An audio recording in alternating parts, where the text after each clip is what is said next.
نحمده ونصلي على رسوله الكريم اما بعد فاعوذ بالله من الشيطان الرجيم بسم الله الرحمن الرحيم رب اشرح لي صدري ويسر لي امري واحلل عقدة من لساني يفقهوا قولي۔ قرآن پاک میں سورۃ آل عمران میں اللہ سبحانہ وتعالی فرماتے ہیں وَسَارِعُوا إِلَى مَغْفِرَةٍ مِّن رَّبِّكُمْ وَجَنَّةٍ عَرْضُهَا السَّمَاوَاتُ وَالْأَرْضُ أُعِدَّتْ لِلْمُتَّقِينَ الَّذِينَ يُنفِقُونَ فِي السَّرَّاءِ وَالضَّرَّاءِ وَالْكَاظِمِينَ الْغَيْظَ وَالْعَافِينَ عَنِ النَّاسِ وَاللَّهُ يُحِبُّ الْمُحْسِنِينَ وَالَّذِينَ إِذَا فَعَلُوا فَاحِشَةً أَوْ ظَلَمُوا أَنفُسَهُمْ ذَكَرُوا اللَّهَ فَاسْتَغْفَرُوا لِذُنُوبِهِمْ وَمَن يَغْفِرُ الذُّنُوبَ إِلَّا اللَّهُ وَلَمْ يُصِرُّوا عَلَى مَا فَعَلُوا وَهُمْ يَعْلَمُونَ أُولَئِكَ جَزَاؤُهُم مَّغْفِرَةٌ مِّن رَّبِّهِمْ وَجَنَّاتٌ تَجْرِي مِن تَحْتِهَا الْأَنْهَارُ خَالِدِينَ فِيهَا وَنِعْمَ أَجْرُ الْعَامِلِينَ۔ صدق اللہ العظیم۔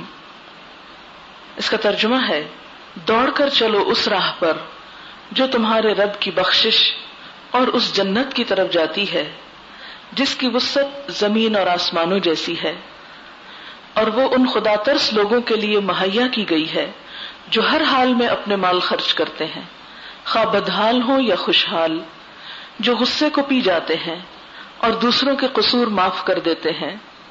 ایسے نیک لوگ اللہ کو بہت پسند ہیں، اور جن کا حال یہ ہے کہ اگر کبھی کوئی فحش کام ان سے سرزد ہو جاتا ہے یا کسی گناہ کا ارتکاب کر کے وہ اپنے اوپر ظلم کر بیٹھتے ہیں تو فوراً انہیں اللہ یاد آ جاتا ہے اور وہ اس سے اپنے قصوروں کی معافی چاہتے ہیں، کیونکہ اللہ کے سوا اور کون ہے جو گناہ معاف کر سکتا ہو، اور وہ دیدہ و دانستہ اپنے کیے پر اصرار نہیں کرتے۔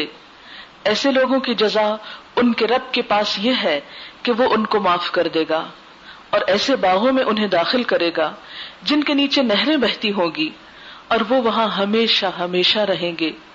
کیسا اچھا بدلہ ہے نیک عمل کرنے والوں کے لیے۔ تو یہ سورۃ آل عمران کی آیت نمبر 133 سے 136 تک ہے جو میں نے آپ کے سامنے پڑھا ہے۔ ان آیات کے ترجمے سے آپ نے اندازہ لگا لیا ہوگا کہ اللہ سبحانہ وتعالی ہمارے اندر کون سی صفات دیکھنا چاہتے ہیں۔ پہلے تو فرمایا وَسَارِعُوا۔ سارعوا کا کیا مطلب ہے؟ جلدی کرو، دوڑو۔ جلدی ہماری طبیعت میں بہت ہے، لیکن ہم عموماً اپنی خواہشات کے پیچھے تو دوڑتے ہیں، اپنی خواہشات کو پانے کے لیے، اپنی خواہشات کی تکمیل کے لیے تو جلدی کرتے ہیں، لیکن یہاں کسی اور چیز کے لیے جلدی کرنے کو کہا جا رہا ہے، اور وہ کیا ہے؟ اِلیٰ مَغْفِرَةٍ مِّن رَّبِّكُمْ، اپنے رب کی بخشش کی طرف، اپنے رب سے معافی چاہنے کے لیے۔ جلدی کیوں کرو؟ اس لیے کہ کچھ پتہ نہیں کہ یہ وقت جو آج ملا ہے یہ کل ہمارے پاس نہ ہو۔ ہم میں سے کوئی شخص اپنی موت کا وقت نہیں جانتا، کسی کو نہیں پتا کہ کب آ جائے گی۔ آج بھی آ سکتی ہے اور 1 سال بعد یا 10 سال بعد یا اس سے زیادہ وقت کے بعد بھی آ سکتی ہے۔ مہلت کتنی بھی ہو، تھوڑی ہو یا زیادہ ہو، ایک دن ختم ضرور ہو جائے گی۔ اور اگر آج ہم اپنی انتہائی ضرورت کی چیز کی طرف تیزی سے نہیں بڑھتے تو کل بھی نہیں بڑھیں گے۔ مثلا جو کام آج تک ہم نہیں کر سکے ہو سکتا ہے وہ کل بھی نہ کریں، اور اسی دوران ہماری واپسی کا وقت آ جائے۔ کچھ چیزیں ایسی ہیں جن کو ہم ٹالتے رہتے ہیں، کل کل پھر کبھی صحیح، لیکن ایک چیز ایسی ہے جس کے لیے اللہ تعالی کیا فرما رہے ہیں؟ نہیں، کل پہ نہیں رکھو، آج ہی کرو اور جلدی کرو۔ تمہیں کیا خبر کہ وہ کل تمہاری زندگی میں ہے یا نہیں، اور اگر ہے بھی تو کل بھی یہ کام کر سکو یا نہ کر سکو، اس لیے آج کر لو۔ سارعوا، جلدی کرو۔ تھوڑی دیر کے لیے سوچئے کہ اگر ہمیں یہ پتا چلے کہ آج شام ہمیں دنیا سے جانا ہے، آج کی رات ہماری قبر میں آئے گی، ہمارے پاس مثلاً 6 گھنٹے کا وقت ہے، تو ہم کون سا کام پہلے کرنا چاہیں گے؟ اپنا اپنا سوچئے کہ آپ ان 6 گھنٹوں میں کیا کرنا چاہیں گے؟ بتائے گا آپ میں سے کوئی؟ آپ کیا کرنا چاہیں گے؟ توبہ کرنا چاہیں گے. آپ کیا کرنا چاہیں گے؟ توبہ استغفار. آپ کیا کرنا چاہیں گے؟ جو کوئی قرض دیا ہوا ہے اس کو واپس، وہ کیوں کرنا چاہیں گی؟ اس کے بغیر بخشش نہیں ہوگی. اور کیا کرنا چاہیں گی آپ؟ جن کو ناراض کیا ہوا ہے ان کو منا لیں کہ کل قیامت کے دن نہ پکڑے، یہ بھی اس لیے کہ توبہ ہو سکے. کوئی اور جو کچھ اور کرنا چاہے. والدین کو راضی کریں گے، والدین ان سب لوگوں میں شامل ہو جائیں گے نا. صدقہ خیرات کرنا چاہیں گے کہ جلدی جلدی صدقہ کر لیں، وہ کیوں کرنا چاہیں گے؟ وہ بھی اسی لیے کرنا چاہیں گے تاکہ معافی مل جائے، پچھلے گناہوں کا کفارہ ہو جائے، ہماری چھوٹ ہو جائے. ہمیں سارے کام بھول جائیں گے، ہمیں کھانا بھول جائے گا، ہمیں سونا بھول جائے گا، ہمیں سب کچھ بھول جائے گا، اور یہ کام ہمارا پرائرٹی نمبر 1 پہ آ جائے گا کہ مجھے جلدی کرنی ہے. کیونکہ آگے ہم سے ہماری دنیا کے بارے میں نہیں پوچھا جائے گا کہ کتنی کما کے چھوڑ کے آئے، کیا کیا کارنامے کر کے آئے. دیکھا یہ جائے گا کہ جو غلط کام کیے ان کی معافی بھی کروائی یا نہیں کروائی. تو یہ حقیقت ہے کہ توبہ کی طرف بڑھنا ان کاموں میں سے ہے جس میں ہمیں دیر نہیں کرنی چاہیے. اور جب اللہ تعالیٰ فرمائے تو پھر تو بالکل بھی دیر نہیں ہونی چاہیے. اللہ تعالیٰ فرماتے ہیں سارے دوڑ کر چلو، تیزی کرو، جلدی کرو. کس چیز کی طرف؟ الی مغفرۃ من ربکم، اپنے رب کی بخشش کی طرف. اسے منا لو، اسے راضی کر لو، اپنے گناہوں کو دھو ڈالو، صاف ستھرے ہو جاؤ. اور کس کی طرف؟ وہ جنتن، اور جنت کی طرف. اور جنت بھی کب ملے گی؟ جب پہلے دھلائی ہوگی، صاف ستھرے ہوگے تو پھر اندر جانے کا موقع ملے گا. کیسی ہے وہ جنت؟ عرضها السماوات والارض، جس کا عرض، جس کی چوڑائی، جس کی وسعت آسمان و زمین کے برابر ہے. یہاں بیسیکلی 2 چیزوں کی طرف دوڑنے کا حکم دیا جا رہا ہے، اور وہ کیا ہے؟ ایک تو مغفرت ہے اور دوسری جنت ہے. یعنی ایک تو اپنے گناہوں کے دھونے کا ذریعہ ہے، اور دوسرے ان اچھے کاموں کی طرف بھی اشارہ کیا جا رہا ہے کہ معافی کے ساتھ ساتھ کچھ اچھے کام بھی کر لو.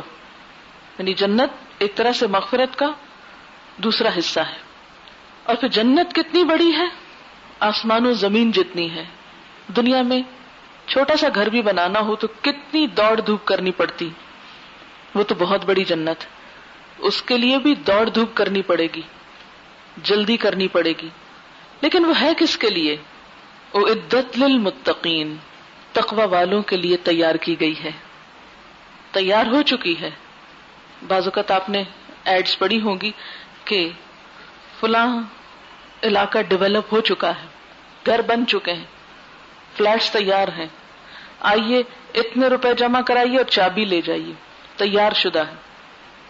تو آپ کیا پریفر کریں گے؟ بجائے اس کے کہ ایک زمین کا ٹکڑا لے کے دوبارہ ساری ہیڈیک کریں، آپ تیار شدہ گھر لینے کو ترجیح دیں گے.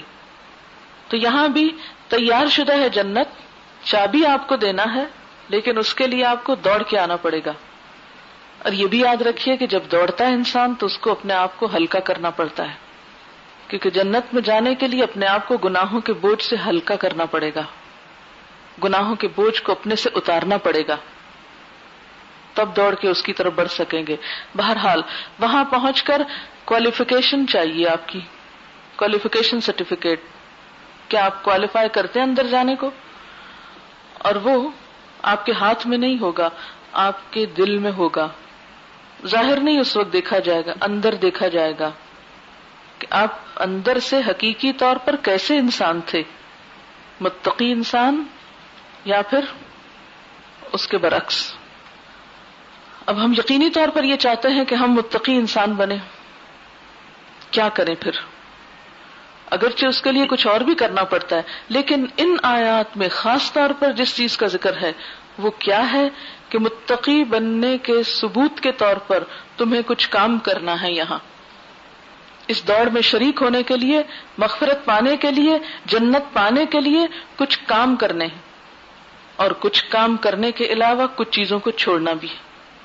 کرنا کیا ہے؟ نمبر 1 الذین ينفقون فی السراء والضراء، جنت ان لوگوں کے لیے ہے، متقی وہ لوگ ہیں، وہاں اندر داخلے کے لیے انہیں ٹکٹ لینا ہے، اس پہ پیسے خرچ کرنے۔ آپ نے دیکھا ہوگا کہ جب آپ کو کسی خاص پروگرام کے دیکھنے کا شوق ہوتا ہے تو اس کے لیے مہنگے سے مہنگا ٹکٹ آپ لے لیتے ہیں۔ کیسے لیتے ہیں؟ بسا اوقات آپ کی جیب اجازت نہیں بھی دیتی تو آپ کیا کہتے ہیں، اچھا کوئی بات نہیں، اس مہینے کے بجٹ میں میں اس چیز کو کٹ ڈاؤن کر دیتی ہوں، یہ ٹکٹ لے کے یہ شو دیکھ لیتی ہوں اور پھر نیکسٹ منتھ یہ کام کر لوں گی دوسرا۔ بعض کھیلوں کے شوقین، بعض پروگرامز کے شوقین ہزاروں روپے کی ٹکٹس خرید کر وہاں بیٹھ کر اس پروگرام کو دیکھنے میں شریک ہوتے ہیں اور انجوائے کرتے ہیں، حالانکہ وہ ٹیلی ویژن پہ بھی دکھایا جا رہا ہوتا ہے لیکن لائیو دیکھنا چاہتے ہیں۔ بسا اوقات ٹیلی ویژن پہ وہ زیادہ بہتر دکھ رہا ہوتا ہے، زیادہ کمفرٹیبلی آپ دیکھ سکتے ہیں، لیکن آپ لائیو دیکھنے کے لیے وہاں اس ہجوم میں پہنچتے ہیں۔ تو جیسے آپ پیٹ کاٹ کر ٹکٹ خریدتے ہیں کسی شو میں شریک ہونے کے لیے، اس کو دیکھنے کے لیے، اور وہ ہوتا بھی کیا، کھیل تماشا، کیونکہ اللہ تعالیٰ نے تو دنیا کی زندگی ہی بتائی نا کہ لہو و لعب، کھیل اور تماشا، تو وہ تو کھیل تماشا اس ٹکٹ کے بعد ختم ہو جاتا ہے اور ٹکٹ بھی انویلڈ ہو جاتا ہے اور بات بھول بھلا جاتی۔ لیکن اس جنت کی انٹری کے لیے آپ کو اللہ کی راہ میں اچھائی اور نیکی کے کاموں میں مال خرچ کرنا ہے، اور اس کے لیے بھی صرف یہ کافی نہیں کہ آپ کے پاس کچھ پیسے فالتو بچ گئے ہیں تو آپ کسی کو دے ڈالیں، اور جب آپ کا موڈ اچھا ہے تو آپ جذبات میں آ کے بڑی بڑی رقمیں خرچ کر ڈالیں، اور اس کے برعکس عام حالات میں آپ کی جیب سے ایک پیسہ نہ نکلے۔ آپ مصیبت میں مبتلا ہوں تو مصیبت ٹالنے کے لیے تو آپ صدقہ کریں، لیکن جب آپ کو خوشی ملی ہو، خوشی کے دن ہو، نعمتیں ہوں، تو آپ اللہ کو بھول جائیں؟ نہیں، ہر حال میں خرچ کرنا، تنگی میں بھی، سہولت میں بھی، تکلیف میں بھی، راحت میں بھی، غم میں بھی، خوشی میں بھی، زیادہ ہیں پیسے تب بھی، تھوڑے ہیں تب بھی، ہر حال میں۔ ينفقون فی السراء والضراء، سرا سرور، خوشی، اچھے حال، جب دن اچھے ہیں جب بھی اپنے رب کو نہیں بھولے، کیونکہ جس سے محبت ہوتی ہے اس کو انسان کسی حال میں نہیں بھولتا۔ عموماً ہم صدقہ کب کرتے ہیں؟ تھوڑا سا بتائیں آپ۔ یہ جو بیچ میں بریک کر کے آپ سے سوال کراتی ہوں، اس کا مقصد کیا ہے؟ تاکہ آپ جاگ جائیں، اور تاکہ اگر آپ کی توجہ کم ہو رہی ہے تو ذرا بڑھ جائے، ورنہ میں آپ کو خود بھی جواب دے دوں۔ چلیے بتائیں گے صدقے کا کانسیپٹ کیا ہے ہمارے معاشرے میں، کب صدقہ ہوتا ہے؟ آپ بولیے۔ بلائیں ٹالنے کے لیے، اور کسی مصیبت سے جب بچ جائیں، اور جب کوئی تکلیف آ جاتی ہے تو، اور جب کوئی برا خواب دیکھتا ہے، اور بیماری آتی ہے تو، اور کبھی کبھی کسی خوشی کے موقع پر صدقہ دے دیتے ہیں، اور جب کوئی امتحان دینا ہو، اور جب کوئی کاروبار میں خسارہ ہے تو اس کو روکنے کے لیے، وغیرہ وغیرہ۔ لیکن یہ ساری لمبی لسٹ مصیبت کے موقع پر صدقہ کرنے کی ہے۔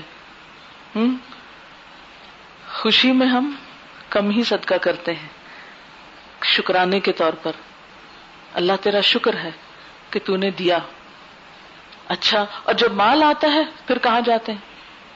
آپ نے اخباروں میں پڑھا ہوگا، لوگ وہ سروے کر رہے ہوتے ہیں، وہ پوچھ رہے ہوتے ہیں دلچسپ کوشچن، اگر آپ کو 1,00,000 روپیہ رات کو مل جائے تو آپ سویرے اٹھ کے کس پہ خرچ کریں گے؟ تو لوگ اپنی اپنی پسند کی چیزیں بتاتے ہیں۔ چلیے میں بھی آپ سے سوال کرتی ہوں، اگر اس وقت کو آپ کو آ کے 1,00,000 روپیہ دے دے، آپ کہاں خرچ کریں گے؟ کیا لیں گے اس سے؟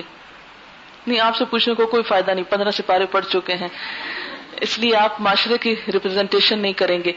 ہاں، عموماً کب کرتے ہیں؟ 1,00,000 روپیہ مل جائے کسی کو تو آپ کیا سوچتے ہیں، کیا لوں گی؟ چوڑیاں بنواؤں گی، اور گھر لے لیں گے، اور کیا لیں گے؟ گاڑی بدل لیں گے، اور نئی تو نہیں لے سکتے لیکن یہ ہو سکتا ہے کہ پرانی بیچ کے تھوڑے اور ڈال کے نئے ماڈل کی لے لیں کچھ۔ جی، 1,00,000 روپے سے نہیں امریکہ جا سکتے۔ بہرحال ہم میں سے کم ہی سوچیں گے کہ سب سے پہلے تو میں اس میں سے کچھ صدقہ کروں گی کہ اللہ تیرا شکر ہے تو نے مجھے اچانک اتنی بڑی دولت دی۔ دھیان ہی نہیں جاتا کہ کوئی خوشی کا موقع آیا ہے تو کچھ کریں۔ یہ تو اللہ تعالیٰ ہمیں زبردستی کہتے ہیں صدقہ فطر نکالو تو عید پڑھنے آؤ، اگر بعد میں دیا تو صدقہ فطر نہیں ہے، عام صدقہ ہوگا. زبردستی کراتے ہیں نا تھوڑا سا، آج خوشی کا دن ہے کچھ تو کرو، کچھ تو دوسروں کو بھی یاد رکھو. پھر اسی طرح جب بڑی عید ہوتی ہے تو بھی ہمیں کیا کہا جاتا ہے کہ اگر ہیں پیسے تو قربانی کرو. تو مسلمانوں کی تو یہ عیدیں اور یہ خوشیاں دراصل کیا ہیں؟ نماز کے ساتھ شروع ہوتی ہیں، صدقے کے ساتھ شروع ہوتی ہیں. پھر آپ دیکھیں کہ بیمار اگر روزہ نہ رکھ سکے، ایسا بیمار جو قضا نہ کر سکے، تو اس کو کیا دینا پڑتا ہے اس کے بدلے میں؟ فدیہ. وہ بھی ایک طرح سے صدقہ ہی ہوتا ہے. قسم کا کفارہ دینے میں بھی صدقہ ہوتا ہے، کچھ اور گناہوں کے کفارے میں بھی صدقہ ہے. تو ہمارا دین تو ہمیں ہر حال میں خرچ کرنے کو کہتا ہے، اللہ کی راہ میں دینے کو کہتا ہے. اپنے آپ سے پوچھئے، کیا آج صبح صدقہ کیا تھا؟ کیا آپ شعوری طور پر ہر روز صدقہ کرتی ہیں؟ شعوری طور پر ہر روز چاہے ایک پانی کا گھونٹ کسی کو دیں، تھوڑا سا کچھ نہ کچھ ضرور کیا کریں اگر جنت چاہیے. چھوٹی سی کوئی چیز. میں نے شاید آپ کو پہلے بھی یہ ٹپ بتائی ہو. ٹھیک ہے بعض اوقات ہمارے پاس بہت پیسے نہیں ہوتے، اور بعض اوقات جو راستے میں بھی سوالی وغیرہ ہوتے ہیں، ضرورت مند ہوتے ہیں، تو ہم یہ سوچتے ہیں یہ ایسے نکمے لوگ پھر رہے ہیں، ان کو چاہیے کوئی کام کریں، کمائی کریں اور کھائیں، یہ تو پروفیشنلز ہیں، ان کو کیا دینا. میں نے آپ کو پہلے بتایا تھا کہ کھانے کی کوئی چیز بیگ میں ڈال لیا کریں، جہاں کوئی آئے نہ کیا کریں. آپ کو حدیث سنائی تھی میں نے، کیا تھی؟ نبی صلی اللہ علیہ وسلم کے اخلاق پہ میں نے ایک بات بتائی تھی. آپ صلی اللہ علیہ وسلم کسی حال میں بھی کسی کو نہ نہیں کہتے تھے. یہ آپ کا اخلاق تھا. آپ کی ڈکشنری میں نو نہیں تھا، سوائے اس کے کہ اللہ کی نافرمانی کی کوئی بات ہو، نو نہیں تھا. تو ہر روز تھوڑا بہت آپ یہ بھی کر سکتے ہیں کہ زیادہ نہیں ہے نا تو چھوٹا چینج کرا کے رکھ لیں، کیونکہ ابھی آپ اسٹوڈنٹس ہیں نا، خود کماتے نہیں ہیں، چھوٹا چینج کرا کے رکھ لیں، تھوڑا تھوڑا. تو اگر باہر کوئی موقع نہیں ملا تو یہاں اگر صدقات کا ڈبہ ہے، یا کہیں کوئی بھی موقع ہے کسی بھی جگہ، میں یہ نہیں کہہ رہی کہ میں یہاں بیٹھ کے الہدا کے لیے کچھ مانگ رہی ہوں، صرف بتا رہی ہوں. چلیے ادھر نہ لائیے، بے شک جہاں مرضی کریے، آپ کے اپنے اوپر، جدھر آپ کا دل لگے. آپ ایسا کریں کہ گھر میں ایک ڈبہ رکھ چھوڑیں. اگر باہر نہیں نا کوئی ملا تو کہنا اللہ میں نے تو صدقہ کرنا تھا، مجھے کوئی آج ملا ہی نہیں، میں ادھر ڈال رہی ہوں، اس میں جمع کر لیا کریں. اور پھر جب کوئی مل جائے تو پھر آپ کو دیر نہیں لگے گی، پھر سوچنا نہیں پڑے گا ہائے کہاں سے نکالوں کہ نہ نکالوں. ہوتا ہی ہے نا کہ جب کوئی ضرورت مند سامنے آتا ہے نا، وہ تو اپنی ضرورت میں دکھی ہو رہا ہوتا ہے اور ہم دینے میں دکھی ہو رہے ہوتے ہیں، کیا دوں، کتنا دوں، کیسے دوں. تو پھر وہ جب ان کا حصہ نکال کے رکھا ہوا ہوگا نا آپ نے ایک جگہ، پھر دیر نہیں لگے گی، اٹھائیں گے، آنکھیں بند کریں گے، بغیر گنے دیں گے. بغیر گنے دینا کیوں ضروری ہے؟ کبھی کبھی گنے بغیر بھی دیا کریں، اس لیے کہ جو گن گن کے دیتا ہے اللہ تعالیٰ بھی اس کو گن گن کے دیتا ہے، اور جو بغیر گنے دیتا ہے اللہ تعالیٰ بھی اس کو ان گنت دیتا ہے، بے حساب دیتا ہے. تو ویسے تو ہوتا ہی ہے نا کہ جب ہم پرس کھولتے ہیں تو کچھ نہ کچھ جب نکالتے تو وہ گن بیٹھتے ہیں، یہ سامنے آ ہی جاتا ہے اتنا کیا. لیکن جب آپ اپنے اس خاص ڈبے سے نکال کر دیں گے تو پتہ ہی نہیں چلے گا، ان گنت ہو جائے گا ایک طرح سے. پھر اسی طرح تھوڑی بہت کھانے کی چیزیں، کچھ بسکٹس، کچھ سویٹس، کوئی چھوٹی موٹی چیزیں. یہ راہ میں جو بچے ہوتے ہیں کوئی اس طرح کے، ان کو بلایا، کہا اچھا کلمہ سناؤ میں تمہیں انعام دوں گی، ایسے ہی کر کے تو تھوڑی سی چیز نکال کے دے دی. بہت لوگ ضرورت مند ہوتے ہیں. بہرحال تو جو جنت کی طرف جانے والے لوگ ہیں انہیں جنت کا ٹکٹ خریدنے کے لیے ہر حال میں مال خرچ کرنا پڑتا ہے، چاہے ان کے حالات اچھے ہوں یا اچھے نہ ہوں، چاہے وہ خوشحال ہوں چاہے وہ بدحال ہوں. ہمارے ہاں بدحال لوگوں کے لیے تو صدقہ کرنے کا کانسیپٹ ہی نہیں. ہم میں سے اکثر لوگ یہی سوچے رکھتے ہیں نا، کیا کریں، اپنی ضرورت ہی نہیں پوری ہوتی، کسی کو کیا دیں. اخبار میں نے پڑھا تھا یہ قصہ. پارٹیشن سے پہلے ایک گاؤں تھا، وہاں پر ایک گھرانہ تھا جو بڑا ہی بدحال تھا.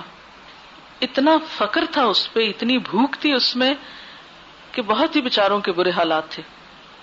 تو ہوا یہ کہ ان کے گھر میں ایک عورت بیاہ کے آئی جو بڑی سمجھدار اللہ والی تھی.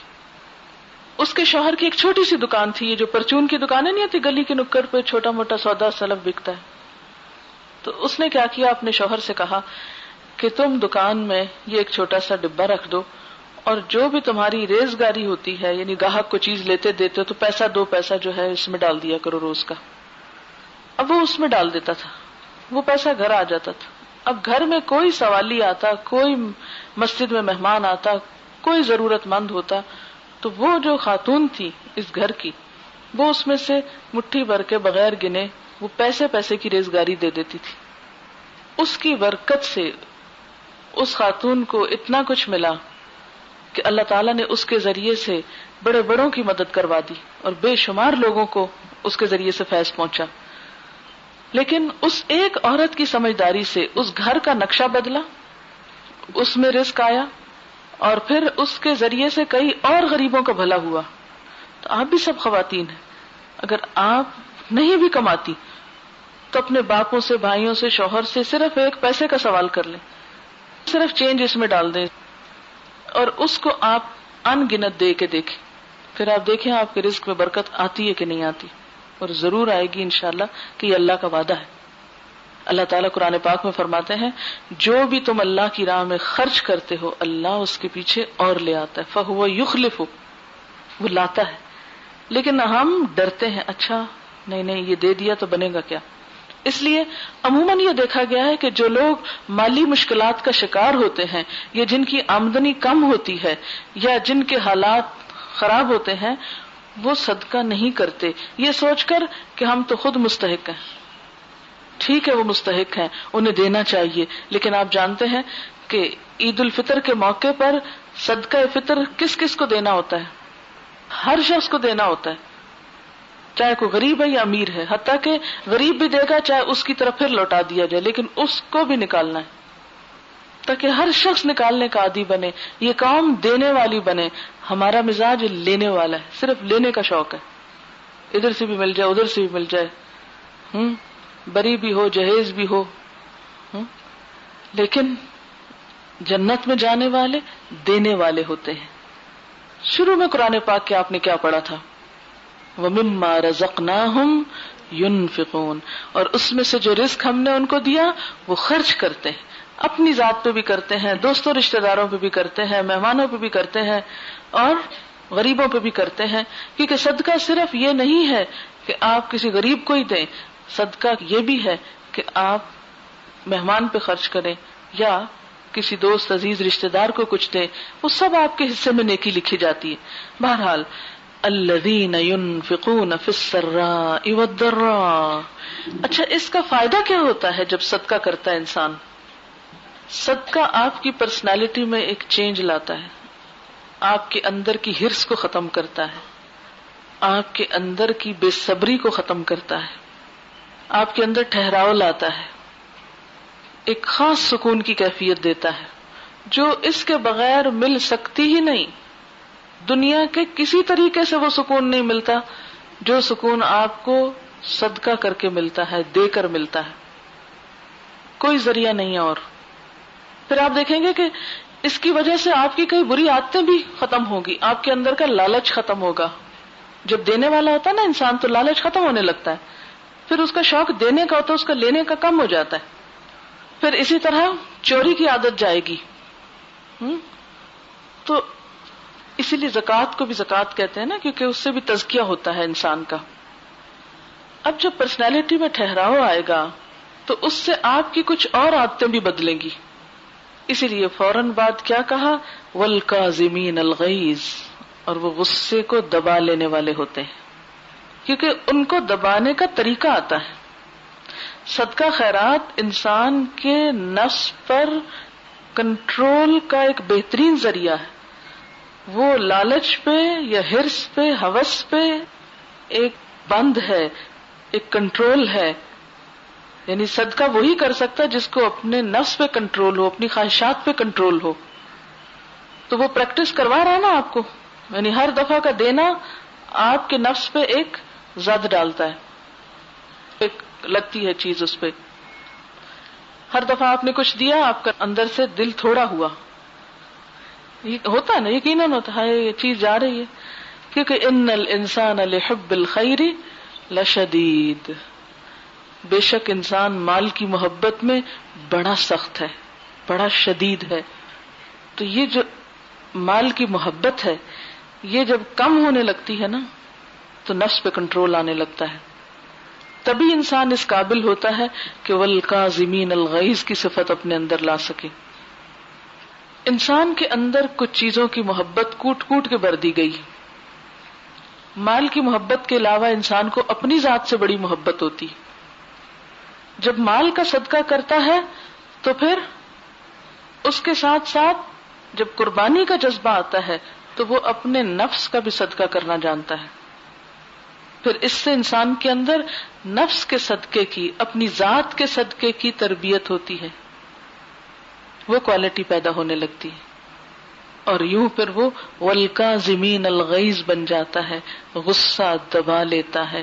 جیسے مال خرچ کرتے وقت حرص کو کنٹرول کر لیتا ہے، خواہش نفس کو انسان کنٹرول کر لیتا ہے، ایسے ہی غصہ دباتے وقت اپنے اندر کی آگ کو دبانا اور بجھانا جان لیتا ہے.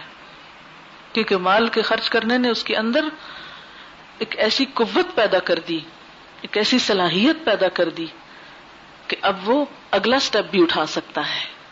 کیونکہ اپنی ذات سے محبت مال کی محبت سے بھی بڑھ کے ہوتی.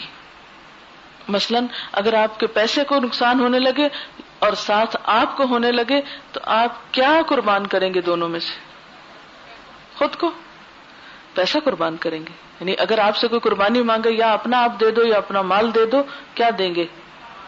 مال دے دیں گے نا. آپ نے دیکھا ہوگا خدا نخواستہ کئی گھروں میں جب کوئی چور ڈاکو آتے ہیں اور وہ کہتے ہیں نکالو جو کچھ ہے ورنہ تمہیں ختم کر دیں گے، تو ایسے لوگ کیا کرتے ہیں کہ نہیں کچھ نہیں نکالیں گے، مار دو بے شک. کہتے ہیں لے جاؤ، سب کچھ لے جاؤ، اتار کے اپنے ہاتھ سے پکڑا دیتے، لے جاؤ، ہمیں نہ کچھ کہو. تو یہ ایک درجہ بدرجہ بھی تربیت ہے. یعنی پہلے مال جس کی محبت ہے تو بڑی سخت، لیکن ذات کی محبت سے ذرا کم ہے. پہلے وہ دیا، اس سے ایک تربیت ہوئی، تربیت کے نتیجے میں والکاظمین الغیظ کی صفت آئی، اور جو ہی یہ آئی تو والعافین عن الناس، لوگوں کو معاف کر دیتے ہیں. پھر انسان لوگوں کے قصور معاف کرنے لگتا ہے اور حقیقی معنی میں پھر اپنی عزت کو بھی صدقہ کرتا ہے. وہ بڑے بڑے ستانے والوں کو، جان کے دشمنوں تک کو معاف کر دیتا ہے. کب؟ جب ان پہ کنٹرول پا لیتا ہے. جیسا کہ ہم صحابہ کرام کی زندگی میں دیکھتے ہیں، نبی صلی اللہ علیہ وسلم کی زندگی میں دیکھتے ہیں. فتح مکہ کے موقع پر آپ نے کیا کیا تھا؟ کچھ بتائیں گے آپ کیا کیا تھا؟ کس کو معاف کیا تھا؟ دشمنوں کو معاف کیا تھا آپ نے. کون سے دشمن؟ آپ کو یاد ہے ہجرت کیسے ہوئی تھی؟ پڑھ چکے ہیں نا آپ یہ سب. اچھا، مکہ جب فتح ہوا تھا تو آپ نے اپنے دشمنوں کو کیسے معاف کیا تھا؟ کچھ پتا؟ عام معافی دے دی تھی، بالکل عام معافی دی تھی. اور یہ صرف آرٹیفیشل قسم کی معافی تھی یا واقعی معافی تھی؟ نبی صلی اللہ علیہ وسلم جب مکہ میں تھے تو لوگوں نے آپ پر بہت تشدد کیا، اتنا کہ بالآخر سب قبائل مل کر اس بات پر متفق ہو گئے کہ ہر ایک اپنا اپنا ایک نمائندہ بھیجے گا اور وہ آپ پہ شبخون ماریں گے اور نعوذ باللہ آپ کا کام تمام کر دیں گے. اور آپ کو معلوم ہے کہ اسی رات جب ان سارے قبائل نے مل کر اپنے افراد کو آپ کے مکان کا گھیراؤ کرنے کے لیے بھیجا تو آپ اللہ کے فضل سے اس جگہ سے نکل آئے. یاد ہے نا ان کو کیا ہوا تھا؟ وہ جو گھیرا ڈالے ہوئے تھے ان کو اونگ آ گئی تھی. اس کے بعد تو مکہ رہنے کا کوئی سوال ہی پیدا نہیں ہوتا تھا نا، کیونکہ اب تو جان کا خطرہ ہو گیا تھا. 13 سال تک آپ نے یہاں پر تبلیغ کی تھی، لیکن جب آپ کو آخری ایسا مرحلہ پیش آیا کہ جس کے بعد کوئی چانس نہیں تھا بات پہنچانے کا، تو آپ نے جگہ چھوڑ دی، مدینہ تشریف لائے. اور مدینہ میں 7 سال گزارے تھے کہ رمضان 8 ہجری میں دوبارہ مکہ فتح ہو گیا. لیکن جس وقت مکہ فتح ہوا تو آپ کے دل کی کیفیت کیا تھی؟ وہ بالکل اس سے مختلف تھی جو عام فاتحین کی ہوتی ہے. دیکھنے والے بتاتے ہیں کہ مکہ میں داخلے کے وقت آپ ایک اونٹ پہ سوار تھے. آپ اس وقت سراپا تواضع تھے، جھکے ہوئے تھے، لٹرلی ایسے جھکے ہوئے تھے نیچے کو، یعنی کوئی گردن اٹھی ہوئی نہیں تھی اور کوئی آپ کے چہرے پہ ایسے تاثرات نہیں تھے. مکہ فتح ہو رہا ہے اور آپ اونٹ پہ بیٹھے اور آپ کا چہرہ جھکا ہوا ہے. یہاں تک کہ روایات میں آتا ہے کہ آپ کی داڑھی جو تھی جھکنے کی وجہ سے اونٹ کے کجاوے کو چھو رہی تھی. اتنا زیادہ فزیکلی بھی آپ جھکے ہوئے تھے، اتنی عاجزی تھی آپ کے اندر. یہ سیرت ابن ہشام کی روایت ہے.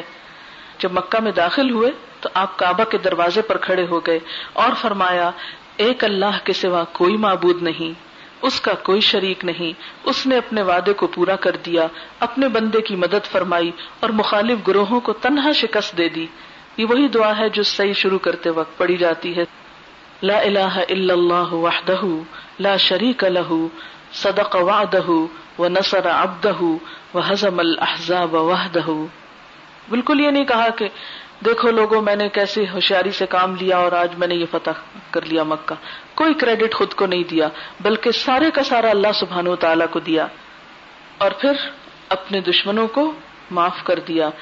لوگ خوف زدہ تھے کہ اب ہمارے ساتھ معلوم نہیں ہوتا کیا ہے، لیکن آپ نے سب کے سب کو معاف کر دیا. بہرحال یہ موقع کہ آپ فاتح ہیں، پورا شہر کنٹرول میں ہے اور پھر دشمنوں کو معاف کر دیں جو آپ کو قتل کرنا چاہتے تھے، اس سے بڑھ کر صدقہ کیا ہوگا. لیکن یہ کمال درجے کا ضبط نفس ہے کہ انسان اپنی ذات کے خول سے باہر آ جائے، اپنے لیے نہ سوچا کرے، اپنے آپ کو اہمیت نہ دے اور لوگوں کو معاف کر دیا کرے. ایسے ہی لوگ جنت کے اہل ہیں.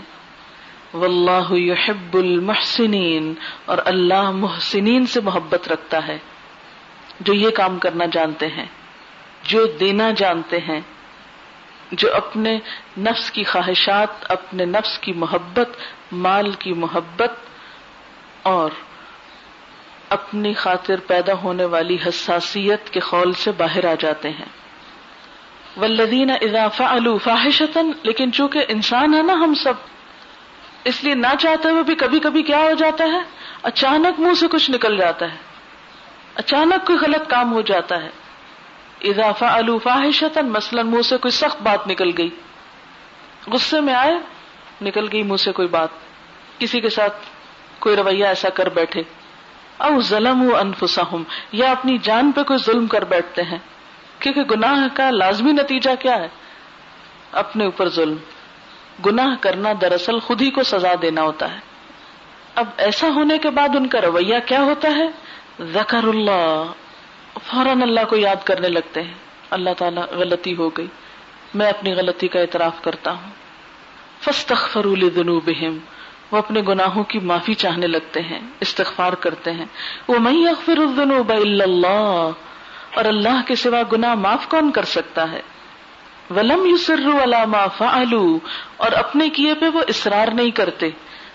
اصرار کرنا کیا ہوتا ہے؟ نمبر 1 بار بار نہیں کرتے، نمبر 2 اپنی غلطی کی تعویلیں نہیں کرتے، بہانے نہیں کرتے، عذر نہیں کرتے، بلکہ فوراً غلطی مان لیتے ہیں.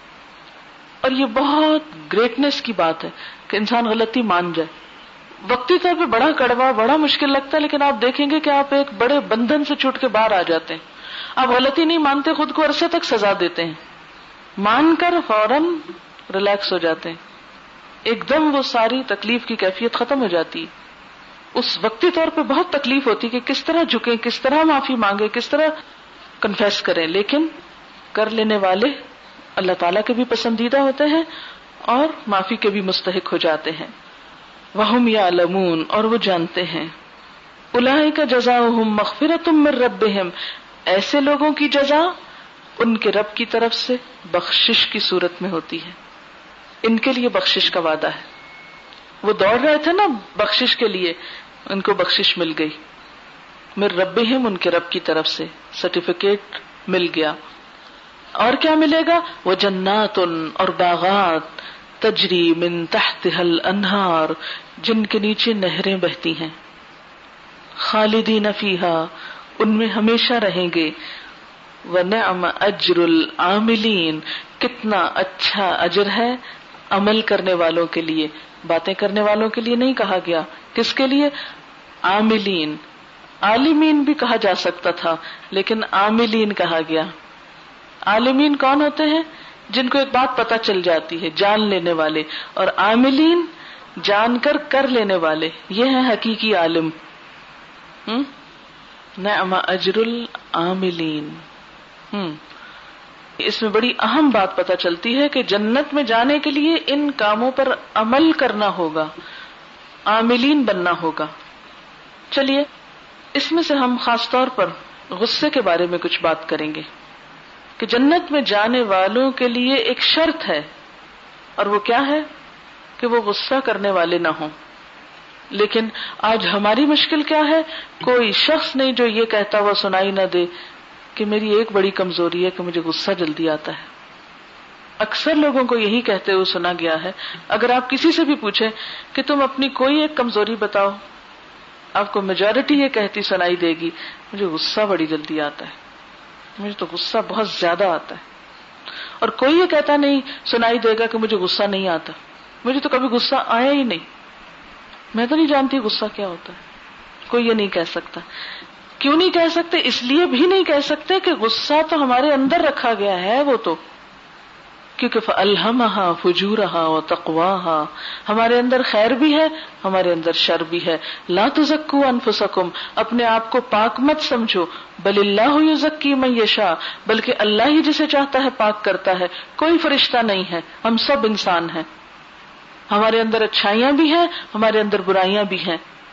برائیوں اور بیماریوں میں ہمارے سر فہرست غصے کی بیماری ہے. اچھا، اللہ تعالیٰ نے بھی یہ نہیں فرمایا اور وہ غصہ کرتے ہی نہیں، یہ کہا ہے کیونکہ یہ تو ہیومنلی نہیں، یہ تو ہو ہی نہیں سکتا. کہا غصہ تو آتا ہے ان کو لیکن وہ کنٹرول کرنا جانتے ہیں. تو یہ یاد رکھیے کہ ہر نارمل انسان کو غصہ آتا ہے. ہاں، مسلمان کو اسے مینج کرنے کا حکم ہے، اسے کنٹرول کرنے کا حکم ہے، اسے بہترین طریقے پر چینلائز کرنے کا حکم ہے، اس کے صحیح اظہار کا حکم ہے. حضرت ابو ہریرہ رضی اللہ تعالیٰ عنہ سے روایت ہے کہ ایک آدمی نے نبی صلی اللہ علیہ وسلم سے عرض کیا، آپ مجھے کوئی نصیحت کیجئے. جسے عام طور پر اب ہمارا بھی کیا ٹرینڈ بنتا جا رہا ہے کہ ہم ایک دوسرے سے کہتے کوئی اچھی سی بات مجھے کیجئے. تو نبی صلی اللہ علیہ وسلم تو ویسے ہی اچھی باتیں بتانے کے لیے آئے تھے، تو لوگ آپ سے آ کر ایسی باتیں پوچھتے تھے. تو آپ نے فرمایا غصہ نہ کیا کرو.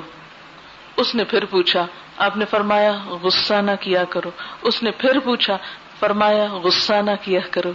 اس نے کئی بار پوچھا، آپ نے کئی بار یہی ایک جواب دیا، غصہ نہ کیا کرو. تو بنیادی طور پر غصہ دراصل آگ کی ایک چنگاری کا نام ہے جو انسان کے دل میں سلگتی ہے اور اس کا اثر سارے جسم پر ہوتا ہے اور انسان کے رویے پر ہوتا ہے. یہ ایک ایسی کیفیت ہے جس کا تعلق دل اور روح سے ہے. گویا دوسرے معنوں میں یا دوسرے الفاظ میں یہ دل کی ایک بیماری ہے. آپ جانتے ہیں کہ جسمانی بیماریاں انسان کے جسم کو کمزور کر دیتی. آپ کو بخار ہوتا ہے، وہ بھی آگ سے ہے نا، اس میں بھی ایک گرمی ہوتی. تو بخار جب ختم ہوتا ہے تو آپ کی حالت کیا ہوتی؟ تھوڑا ہو یا زیادہ ہو، کئی کئی دن تک کمزوری نہیں جاتی. تو ہر جسمانی بیماری انسان کو جسمانی طور پر افیکٹ کرتی ہے، کمزور کرتی ہے. اسی طرح دل کی بیماریاں انسان کو روحانی طور پہ کمزور کر دیتی، اخلاقی طور پہ کمزور کر دیتی، ایمانی اعتبار سے کمزور کر دیتی، اس کے تقوی کی دشمن ہوتی. کیونکہ تقوی کی جگہ بھی دل میں ہے، غصہ آ گیا تو اس نے اس کو بھی جلا دینا ہے، اس کو بھی ختم کر دے گا. اس لیے آتا جائے تو اسے بجھانے کی فکر کریں. بسا اوقات ایک چنگاری بڑے بڑے جنگل جلا دیتی. پچھلی دفعہ میں آئی تھی رات کے وقت تو وہ بہت آگ لگی ہوئی تھی یہاں مارگلا کی پہاڑیوں پہ، ابھی بھی لگی ہوئی. آپ کو پتا ہے کہ یہ اتنا بڑا جنگل جو جل رہا تھا بیک وقت یہ سب نہیں بھڑک اٹھا.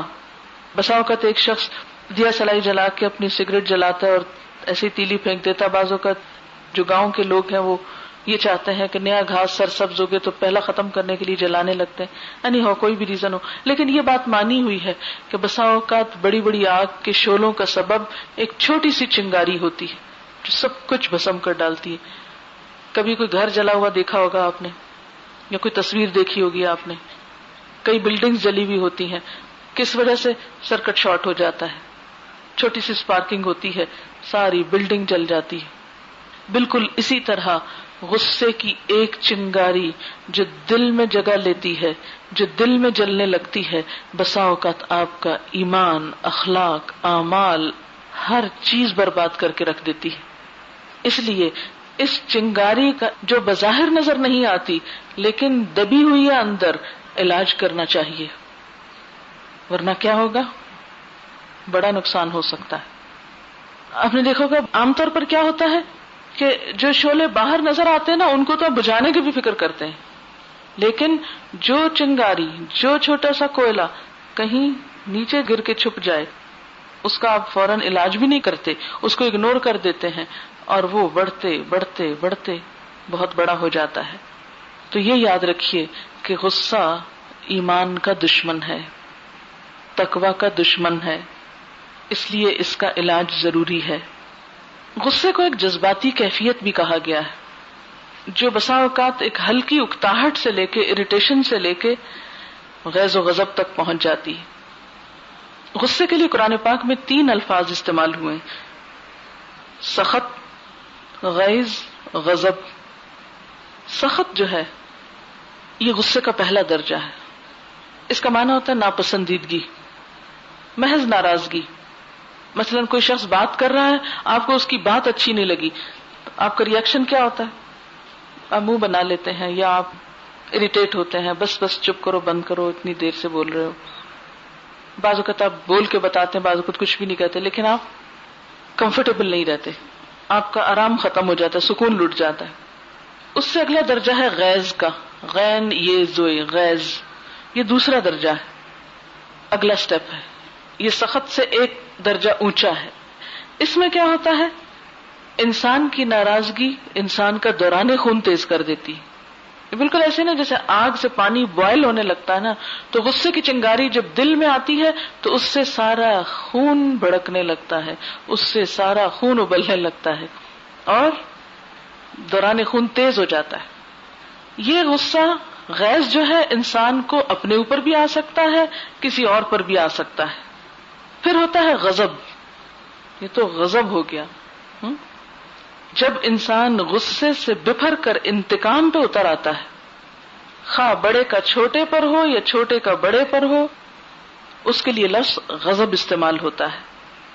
انتہائی ناراضگی جو بسا اوقات بغض میں تبدیل ہو جاتی، دل سے نکالتے ہی نہیں آپ ساری زندگی، میں تو مرتے دم تک معاف نہیں کروں گی.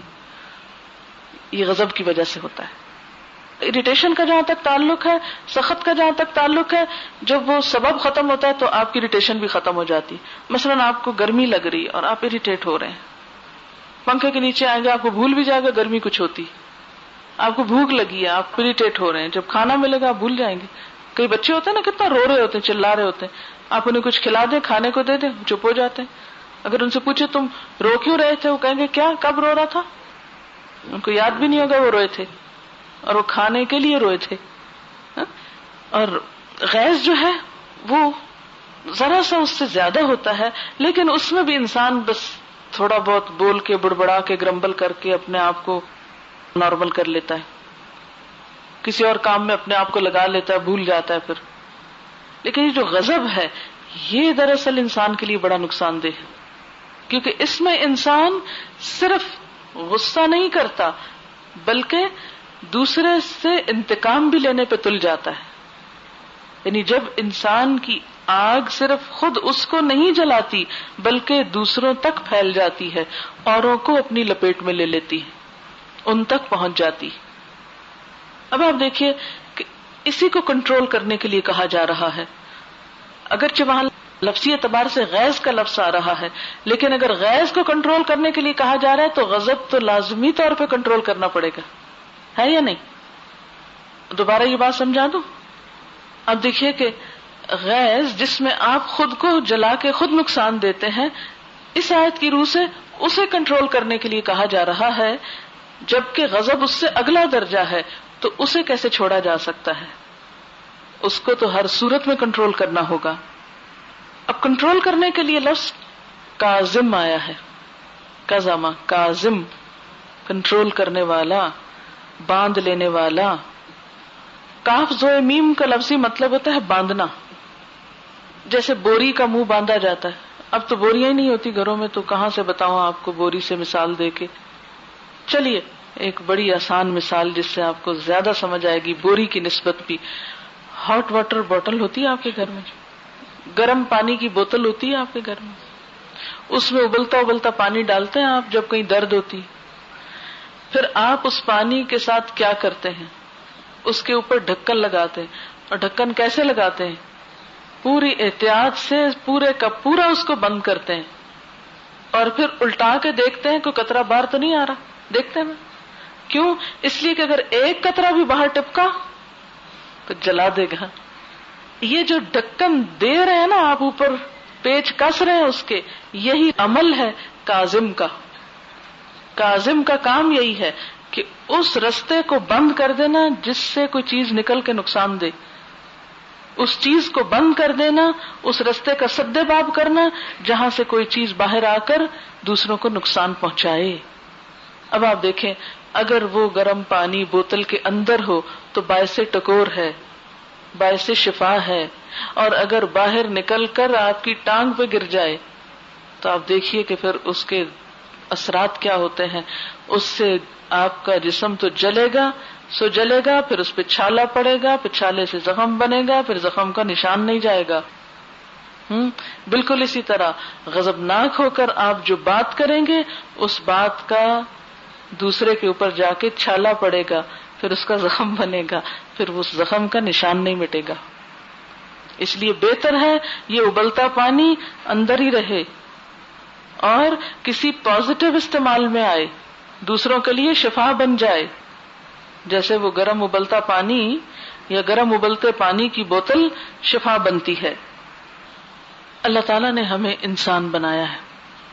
ہم میں اور جانوروں میں فرق یہی ہے. کیا فرق ہے؟ جانوروں کو جب غصہ آتا ہے وہ کنٹرول کرنا نہیں جانتے. آپ نے کبھی دو بھینس سے ان کو سینگ لڑاتے دیکھا ہے؟ دو بکریوں کو سینگ ٹکراتے دیکھا ہے؟ جانوروں کو غصے کے عالم میں دیکھا ہے کبھی؟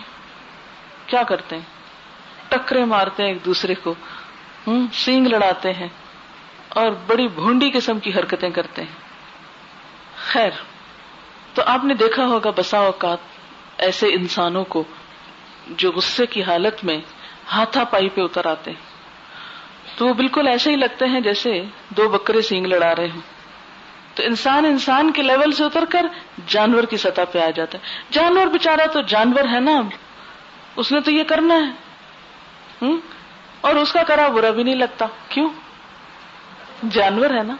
لیکن ہم تو انسان ہیں، ہمیں تو اللہ نے عقل دی ہے، تو اس عقل کی وجہ سے ہمیں تو انسانیت کا ثبوت دینا چاہیے. آپ کو معلوم ہے ہمارا دین آیا ہے ہماری حفاظت کے لیے. کس کس چیز کی حفاظت کرتا ہے ہمارا دین؟ یہ جتنے بھی شریعت کے احکام ہیں اس میں کس کس چیز کی حفاظت مقصود ہوتی ہے؟ اب آپ کہیں گے آپ نے ابھی نہیں بتایا یا کسی نے نہیں بتایا ہم کو. جان کی حفاظت، مال کی حفاظت، نسب عزت کی حفاظت اور عقل کی حفاظت. 5 چیزوں کی حفاظت ہوتی ہے. دین کے احکامات ہماری عقل کی حفاظت بھی کرتے ہیں، کیونکہ عقل کی وجہ سے ہی تو ہم کو یہ شرف ملا ہے، انسان ہونے کا ہم کو آنر ملا ہے. اور اگر ہم اپنی عقل ہی کو استعمال نہ کریں اور بے عقل بن جائیں اور جانوروں کی سطح پہ اتر آئیں تو ہماری کیا عزت باقی رہے گی؟ آپ نے بعضوں کا دیکھا ہوگا غصے میں لوگوں کو بولتے ہوئے، بچوں سے بھی بچے بن جاتے ہیں، ساتھ چیخ رہے ہوتے ہیں، ساتھ رو رہے ہوتے ہیں، ساتھ گلے میں آواز پھنس رہی ہوتی ہے، ہسٹیرک ہو رہے ہوتے ہیں لوگ، ایسا لگتا ہے دورہ پڑا ہوا ہے کوئی. اور دوسرے لوگ دیکھ کر ہنس رہے ہوتے ہیں کہ کیا ہوا اس کو، جو براہ راست اس معاملے سے تعلق نہیں رکھتے. امیجنیشن سے کام لینا ذرا، کہ کسی کو غصے کی حالت میں اگر بولتے دیکھا ہو آپ نے یا بہیو کرتے ہوئے دیکھا ہو تو وہ انسانیت کے لیول سے اتر آتا ہے. یہاں سے اس کی عقل کا نقصان ہوتا ہے، اس کی عزت اور وقار میں کمی آتی ہے، وہ دوسروں کے سامنے ایک مضحکہ خیز چیز بن جاتا ہے، وہ اپنے ہاتھوں اپنی عزت گنواتا ہے اور کتنا بڑا نقصان کر لیتا ہے. ہمیں اپنی عزت کتنی پیاری ہوتی ہے نا، عزت بچانے کے لیے اپنے لباس کو صاف رکھتے ہیں، اپنے جسم کو صاف رکھتے ہیں. کوئی ایک اگر تھوڑا بہت بھی داغ دھبا منہ پر ہو تو ہم کو نیند نہیں آتی کہ کیسے اس کو کریمیں لگا لگا کے مٹائیں، اور بال ٹھیک بنے ہوئے ہوں اور کوئی کپڑا ادھڑا ہوا نہ ہو، رنگ صحیح میچنگ ہو، کہیں الٹا نہ پہنا ہو، تو فکر کس بات کی ہوتی ہے کہ ہائی اگر الٹا پہنا تو لڑکیاں دیکھ کے ہنسیں گی کہ یہ کیا ہو گیا، ان کو ان کا دماغ چل گیا ہے۔ عام طور پہ ہم کہتے ہیں نا فلاں کو کیا ہو گیا، اس کا دماغ چل گیا، یہ کام کر رہا ہے۔ تو غصے والے کا تو واقعی دماغ چل جاتا ہے، اس کی تو عقل ماری جاتی، اور جب عقل ماری جائے تو انسان پھر انسان کہلانے کا مستحق نہیں رہتا، کیونکہ ہمیں اپنا آپ بڑا پیارا ہوتا ہے نا، تو اپنی عزت بڑی پیاری ہے، اللہ تعالیٰ کو پیاری ہے ہماری عزت، اسی لیے تو ہمیں حکم دے رہا ہے کہ ایسا کام نہ کرنا جس سے تمہاری عزت جائے۔ اور ویسے بھی اگر دیکھا جائے، جو انسان اپنے نفس کا کنٹرول لوز کر جاتا ہے پھر اس کا کنٹرول شیطان کے ہاتھ میں آ جاتا ہے۔ جب ہمارے ہاتھ اپنے اسٹیئرنگ پہ ڈھیلے پڑتے ہیں، مثلا اگر ایک گاڑی میں دو لوگ جا رہے ہیں اور ایک گاڑی چلا رہا ہے، ساتھ بیٹھا ہوا دیکھتا ہے اچانک کہ اس شخص کے دماغ کو کچھ ہو گیا ہے اور یہ سینسز میں نہیں ہے، تو وہ کیا کرے گا؟ اور اس کے ہاتھ ڈھیلے پڑ رہے ہیں گاڑی سے، تو وہ فوراً دوسرا آگے سے سنبھالے گا نا کنٹرول، بریکیں لگانے کی کوشش کرے گا۔ اب ذرا تصور میں لائیں ایسے کو کہ کوئی چلاتے چلاتے گاڑی اس کے سینسز ختم ہو جائیں یا کم ہو جائیں، اسی لیے تو آپ نے دیکھو کہ جہاز ایک شخص نہیں چلاتا، پورا کرو ہوتا ہے، کیونکہ بہت سارے انسانوں کی جان کو خطرہ ہوتا ہے۔ اسی طرح خاص طور پر جن لوگوں کے پیچھے بہت سارے لوگ ہوتے ہیں اور جن سے اور بہت سے لوگ رہنمائی لے رہے ہوتے ہیں، مثلا آپ جیسے لوگ جو دین کا ایک سمبل بن گئے ہیں، اگر وہ بم کی طرح پھٹنے لگے، گھر گھر دھماکے ہو جائیں اور ملک کا سکون برباد ہو کے رہ جائے، تو اس لیے بہت ضروری ہے کہ ہم جیسے لوگ اپنے آپ کو سنبھال کے رکھیں اور شیطان کے ہاتھ میں اپنا کنٹرول مت دیں، کیونکہ غصے کی حالت میں ہم تو پڑ گئے کمزور اور ہو گیا حاوی ہم پہ شیطان، کیونکہ شیطان انہی راستوں سے آتا ہے جب انسان کمزور پڑتا ہے، ورنہ مضبوط انسان جیسے حضرت عمر تھے، حالانکہ ان کو بھی غصہ بہت آتا تھا لیکن انہوں نے اپنے غصے کا استعمال بڑا اچھا کر لیا تھا۔ اینگر مینجمنٹ میں حضرت عمر کی پرسنالٹی کو سامنے رکھنا بہت ضروری ہے۔ جو کام حضرت عمر نے پھر کیا، ایسا نہیں کہ غصہ کرنے والے کو خراب لوگ ہوتے ہیں اور وہ تو بہت ہی برے ہیں، انہیں کنڈیم کرو اور برا کرو، نہیں، ان کے غصے کو چینلائز کرو، کیونکہ وہ کچھ کرنا چاہتے ہوتے ہیں نا، ان کے اندر اللہ نے بہت پوٹینشیل رکھا ہوتا ہے، اسے استعمال کرنا چاہتے ہیں، وہ قوت ہے اندر انسان کے، جب وہ کنسٹرکٹیو چیزوں میں استعمال نہیں ہوتی، تعمیری چیزوں میں استعمال نہیں ہوتی تو ڈسٹرکشن کی طرف چلی جاتی۔ اسی لیے آپ دیکھیں گے کہ بچوں میں کچھ بڑے ہائپر ہوتے ہیں، کچھ بہت چیختے چلاتے ہیں، آپ پریشان ہوتے ہیں کتنے بدتمیز بچے اتنا چیختے چلاتے کیوں، لیکن عقل مند مائیں سمجھتی ہیں کہ مجھے اپنے بچے کے لیے اس سے زیادہ کوئی اور ایکٹیویٹی چاہیے، اسے کچھ اور مصروف کرنے کی ضرورت ہے، اور کم عقل مائیں کیا کرتی ہیں، انہیں ہر روز 2 4 لگاتی رہتی اور ان کو جنگلی بنا دیتی ہیں، پھر ان بچوں میں اور جنگل کے جانوروں میں فرق نہیں رہتا، پٹائی کروا کروا کے۔ تو آپ چونکہ مائیں بھی ہیں، آپ کے لیے تو بہت زیادہ ضروری ہے کہ آپ اس چیز کو سمجھیں تاکہ جاہل ماؤں کی طرح بچوں کو محض مارنا ہی نہ سیکھیں۔ ایسے بچوں پہ تو بڑا ہی ترس آتا ہے۔ ایک دفعہ میں حرم میں تھی، یعنی مکہ میں تھی، خانہ کعبہ کے پاس، تو عام طور پر ایسا ہوتا تھا کہ ظہر کی نماز پڑھ کے میں وہیں پر قرآن پاک پڑھتی، وہیں بیٹھتی، غور و فکر تھوڑا کرتی، تو خواتین کا حصہ وہاں ہوتا ہے الگ، تو وہیں بیٹھی ہوئی تھی، تو میں نے دیکھا کہ ایک بلیک عورت تھی کسی افریقہ کے ملک سے، اس نے اپنے بچے کو باقاعدہ کپڑے سے باندھا، پھر جو اس کی پٹائی شروع کی، کہتی ہوں کہ پولیس والا بھی کسی مجرم کی ایسی پٹائی نہیں کرے گا جو اتنے سارے بچے کی اس ماں نے شروع کر دی۔ یہ تو روح کانپ گئی کہ یہ کیسی ماں ہے، اور کوئی میرا خیال ہے اتنی بڑی اس نے کیا حرکت کی ہوگی کہ کوئی ڈاکہ ڈال کے آیا یا کیا، اس نے وہیں پر کوئی اس کو پریشان کیا، ستایا، لیکن بہت سخت پریشانی۔ اسی طرح کئی دفعہ پبلک پلیسز پہ میں نے ایسے حادثے دیکھے ہیں کہ جیسے کسی ہاسپٹل میں یا کہیں اور، بعض مائیں اریٹیٹ ہوتی ہیں، ڈاکٹر نہیں مل رہا، بیمار ہیں، بچے تنگ کر رہے ہیں، تو وہ لگاتی ہیں ان کو، کہ بہت سخت رحم آتا ہے ان بچوں کے اوپر۔ تو یاد رکھیے کہ جب غصے کا ہمیں صحیح استعمال نہیں آتا تو ہم پھر کس پہ استعمال کرتے ہیں؟ جس پہ ہمارا چلتا ہے، اور عموماً چھوٹے بچوں پر، اور پھر ان کی پرسنالٹی کو، ان کی شخصیت کو ڈسٹارٹ کر کے ہم معاشرے میں اور زیادہ تشدد پسند لوگوں کا اضافہ کر دیتے ہیں، اور وہ تشدد پھر بڑے ہو کر شدید قسم کی مصیبت میں بدل جاتا ہے. اور یہ مسئلہ صرف ہمارے ان پڑھ لوگوں کا نہیں، یہ ترقی یافتہ ملکوں کا بھی ہے. آپ میں سے کوئی یہاں ہے کہ جب فٹ بال میچ ہوتا ہے گلاسگو میں تو کیا ہوتا ہے؟ بتائیں گے؟ آئیں ذرا ادھر بتائیں کیا ہوتا ہے وہاں. ترقی یافتہ ممالک، فٹ بال میچ. السلام علیکم. اوکے، میں اردو میں کوشش کروں گی بات کرنے کی.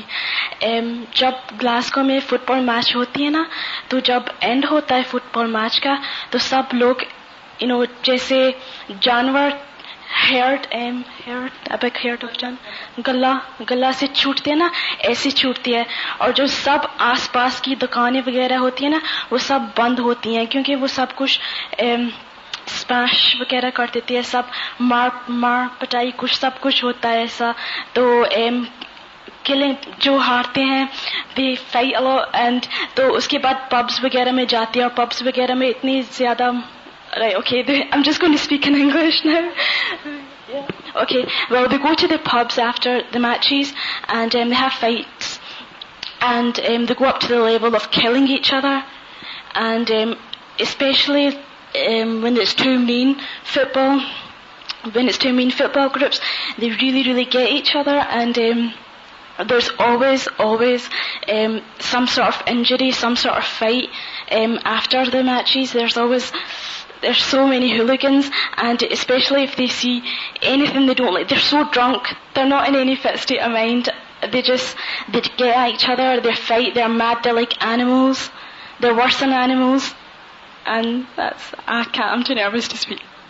مجھے اچھی طرح یاد ہے کہ جب کبھی فٹ بال میچ ہوتا تھا تو سب لوگ، جیسے انہوں نے کہا نا، شاپس بند کر دیتے تھے جو آس پاس کے علاقے ہوتے تھے، اور ٹریفک میں بھی ایک خوف کی سی کیفیت ہوتی تھی کہ اگر بھول کے بھی آپ گاڑی لے گئے اس سائڈ پہ تو پلٹا لیتے تھے لوگ کہ نہیں آگے فٹ بال میچ ہو رہا ہے، اگر لوگ وہاں سے چھوٹے تو پتہ نہیں ہوتا کیا ہے. تو عموماً اس کے پیچھے بھی ایک اینگر ہوتا تھا، یعنی میچ کے دوران ایک ٹیم ظاہر ہے جیتے گی، ایک ہارے گی، پھر اس کے بعد جو ان کے آپس کے فینز ہیں یعنی دونوں ٹیمز کے، پھر ان کے بیچ میں جس قسم کا ری ایکشن ہوگا. یعنی دیکھ کے مجھے اور سن کے اس وقت نیوز پیپر میں باقاعدہ اگلے دن آتا تھا یہ مار دیا، یہ زخمی اتنے ہوئے، یعنی اٹ واز بالکل نارمل تھنگ نا. تو مجھے یہ سمجھ نہیں آتی تھی کہ اتنا پڑھ لکھ کے اور اتنے سالوں سال ان کو ادب آداب سکھا کے تو پھر یہ کیوں اس موقع پہ جانور بن جاتے ہیں نا. تو بات یہ ہے کہ اللہ کا خوف اور اللہ کی ذات اور حقیقی دین کی روح ہی انسان کو وہ جذبہ عطا کرتی ہے کہ جس میں انسان اپنے غصے کی طاقت کو، یہ دوسری طاقتیں جو ہمارے اندر رکھی گئی ہیں، ان کو ہم صحیح طور پر استعمال کر سکیں. اور اس میں پھر آپ دیکھیے کہ جب تک ہم غصے کو کنٹرول نہیں کرتے نا تو اس کا نقصان صرف ہمیں نہیں ہوتا بلکہ ہمارے آس پاس کے لوگوں کی زندگی جہنم بن کے رہ جاتی ہے. اور مسلمان کی تعریف کیا ہے؟ المسلم من سلم المسلمون من لسانہ ویدہ. مسلمان وہ ہے جس کے ہاتھ اور زبان سے دوسرے مسلمان محفوظ رہیں. اور میں چاہوں گی کہ اللہ کرے کہ ہم اس ٹاپک کا حق ادا کر سکیں اور ہمارے اندر ایسا پازیٹیو چینج آئے کہ ہم اپنے غصے کو بہتر طرف نکال سکیں. یعنی دبانے کا یہ مطلب یہ نہیں ہے کہ آپ اس کو دبا کے بیمار پڑ جائیں. اس کا مطلب یہ ہے کہ وہ جیسے بوٹل کی مثال دی تھی نا کہ کنٹرول کر کے اس بوٹل سے جیسے شفا ہوتی ہے تو ہمارے غصے سے بھی کچھ تعمیری کام ہو جائے. اوکے چلیے کوئی اور بات آپ کو پوچھنا ہے تو اینی کوشچن. کہتی ہے کہ میں نے ایک جگہ پڑھا تھا کہ غصے میں انسان کی آنکھیں بند اور زبان کھل جاتی ہے. جی ہاں یہ صحیح کہا انہوں نے. بیسیکلی ہوتا کیا ہے، آنکھیں بند ہونے کا مطلب کیا کہ غصے کی شدت کی وجہ سے اس کو کچھ دکھائی نہیں دیتا. یہ سمپٹمز میں سے ہے نا. اگر آپ چاہیں تو آپ سمپٹمز کی بھی ایک لسٹ بنا سکتے ہیں کہ غصے کی حالت میں انسان کی جسمانی کنڈیشن کیا ہوتی ہے.